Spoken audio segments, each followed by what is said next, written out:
The Hungarian population has been on the decline for decades, but lately this fact has been getting more and more attention as Orbán's government made demography a central issue of their campaigns and set some ambitious, but according to demographers, almost impossible goals. Here's what you need to know about the Hungarian baby craze. 1981 was a crucial moment in this story. As you can see in the chart, this was the first year when the number of deaths exceeded the number of births, and that has been the case every year since then. Natural decrease amounted to 1.1 million people over the past 4 decades. The main cause of this is that fertility rate remained under 2.1, the level needed to maintain a stable population. This means that Hungarian women give birth to fewer children during their lives on average than that number. If this trend continues, the Hungarian population will fall under 7.5 million people by 2060. But is that a problem? It depends on how you look at it. From the perspective of ecological sustainability, this might even seem advantageous. But the aging and the decrease of the population constitute serious challenges for the current social and economic order. In an aging society, pensions and healthcare cost a lot more, while the smaller workforce can lead to a whole set of other problems. Surveys show that Hungarians are worried about this phenomenon, and most expect the government to do something about this.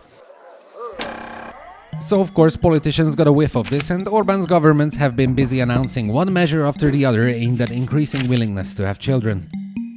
These include family tax benefits, a home purchase loan scheme for families, more places in nurseries, and several transfers for couples that have more children. Most recently, they introduced the so-called Family Protection Plan with a €30,000 all-purpose loan scheme, family car subsidies, and income tax exemption for mothers of 4. All in all, Hungary is spending as much as 4% of the country's GDP on demographic policies, while the cornerstone of such transfers, family allowances, have remained the same during the past 10 years. So, for many families in need, these measures mean no improvement whatsoever. At the same time, there is no cap on eligibility for the aforementioned subsidies, so they are aiding those as well who have really no need for them. What effects could this have? The honest answer is that we don't know.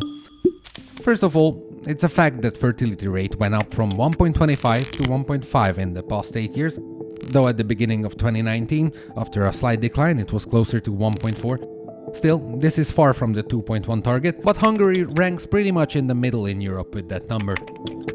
On the other hand, the decrease of the population became even faster despite all that, because a large group, the children of those born during the 50s, an era of abortion ban and taxes for childless couples, are leaving the fertile age. So Hungarian women take on more children, but as there are fewer Hungarian women, newborns cannot compensate for those who die.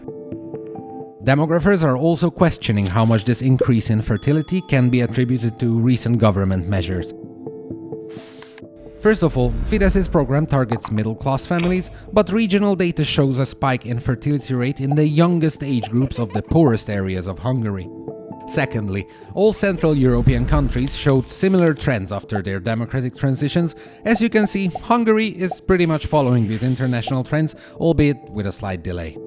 Experts say that it's possible that the Family Protection Plan could give a slight boost to the fertility rate, which has been stagnating around 1.5 in the past 2 years, but they say that replacement level fertility without immigration is nigh impossible in the foreseeable future. But why is that?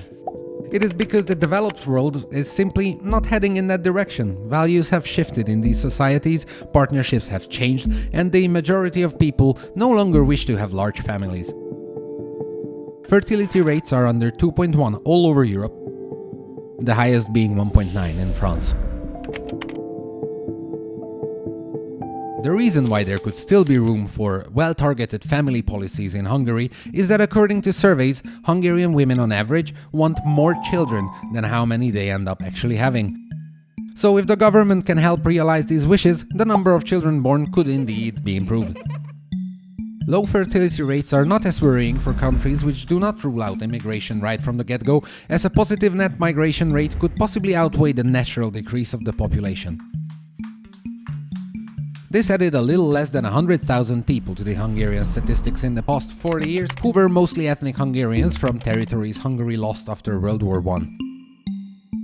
At the other end of this spectrum is Sweden, where the population grew by 1 million between 2007 and 2017, mostly due to immigration.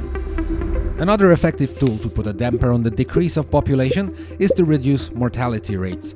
The older a society is, the more spectacular results can be yielded in increasing life expectancy, and almost 20% of the Hungarian society is older than 65, while Hungarians die earlier than the average European, but even earlier than the average Central European. The leading causes of death in Hungary are cancer and cardiovascular problems, diseases which can be cut back significantly by regular screenings and lifestyle improvements. According to OECD calculations, there are 5,056 potential years of life lost per 100,000 inhabitants in Hungary. And these years would not be wasted if people lived healthier lives and healthcare would work more effectively.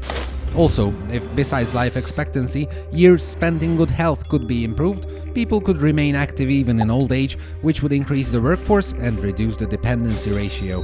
So we can see that the super expensive and not necessarily effective family protection plan is not the only way to prevent Hungarians from going extinct. The only question that remains is whether or not Hungary's leaders are open to other methods.